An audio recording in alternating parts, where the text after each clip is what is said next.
Hello friends, ఈరోజు పిల్లలకి ఎంతో ఇష్టమైన డెలిషియస్ చీజ్ పాస్తా ఎలా చేయాలో చూపిస్తాను.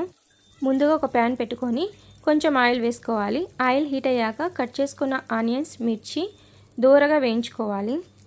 నేను వెల్లుల్లిని కచ్చాపచ్చా క్రష్ చేసుకొని డీప్ ఫ్రిడ్జ్లో ఉంచుకుంటూ ఉంటాను. ఇదో ఇలా చేయించిన విధంగా 1 టీ స్పూన్ దాకా ఇందులోకి యాడ్ చేసుకోవాలి. ఈ వెల్లుల్లిని కూడా మంచిగా గోల్డెన్ బ్రౌన్ రంగు వచ్చే వరకు వేయించుకుందాం.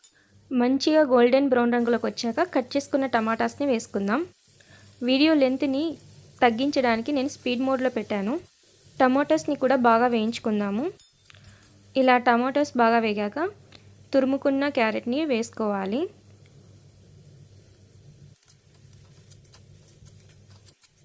ఇప్పుడు ఇందులోకి 1/2 టీ స్పూన్ ఉప్పు, 1/2 టీ స్పూన్ పసుపు యాడ్ చేసుకోవాలి. బాగా కలిపేసుకొని మూత పెట్టుకొని మగ్గించుకోవాలి. వెజ్జెస్ని బాగా మగ్గించుకోవాలండి. మూత పెట్టుకొని మధ్యలో తీస్తూ అలా ఇలా కలుపుతూ ఉండాలి, లేకపోతే కింద అడుగంటుతుంది. మనం ఏదైతే స్పూన్ తీసుకున్నామో దాంతోనే మంచిగా క్రష్ చేసుకోవాలి. ఇది చూపించాను కదండి, ఇది వీట్ పాస్తా. నేను ఈ కప్పుతో మెజర్మెంట్ తీసుకుంటున్నాను. ఇది 1.5 కప్ అయితే మా ఇద్దరు పిల్లలకి ఈ పాస్తా సరిపోతుంది. ఇదే కప్పుతో 2 కప్స్ వాటర్ని యాడ్ చేస్తున్నాను. 1.5 కప్ పాస్తాకి 2 కప్స్ వాటర్.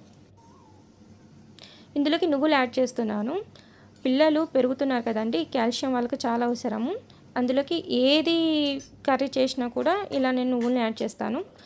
ఇప్పుడు వాటరు బాగా మరిగిపోయాయి కదండి, ఇప్పుడు పాస్తాని యాడ్ చేస్తున్నాను. ఇలా ఒకసారి కలిపేసుకొని మూత పెట్టుకోవాలి.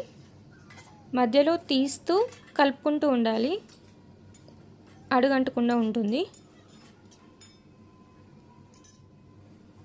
ఇప్పుడు పాస్తా ఆల్మోస్ట్ ఉడికిపోయింది. ఇప్పుడు ఇందులోకి 1 teaspoon vinegar, 1 teaspoon soya sauce, 1 teaspoon టమాటా సాస్ వేసుకోవాలి. ఒరిగానో మీ దగ్గర ఉంటేనే వేసుకోండి, ఇది ఆప్షనల్. ఇది చింగ్స్ నూడిల్స్ మసాలా. ఇలా నూడిల్స్ పౌడరు లేకుంటే గరం మసాలా యాడ్ చేసుకోవాలి. చీజ్ స్లైస్ని పైనుంచి ఇలా ఉంచుకొని కొంచెం మెల్ట్ అయ్యాక బాగా కలిపేసుకోవాలి. స్ప్రింగ్ ఆనియన్స్ని కట్ చేసుకొని ఉంచుకున్నాను, వాటిని ఇందులోకి వేసేసుకుందాం. పిల్లలకి స్వీట్ టేస్ట్ వస్తేనే నచ్చుతుందండి, అందుకే నేను 1 స్పూన్ దాకా బ్రౌన్ షుగర్ యాడ్ చేశాను.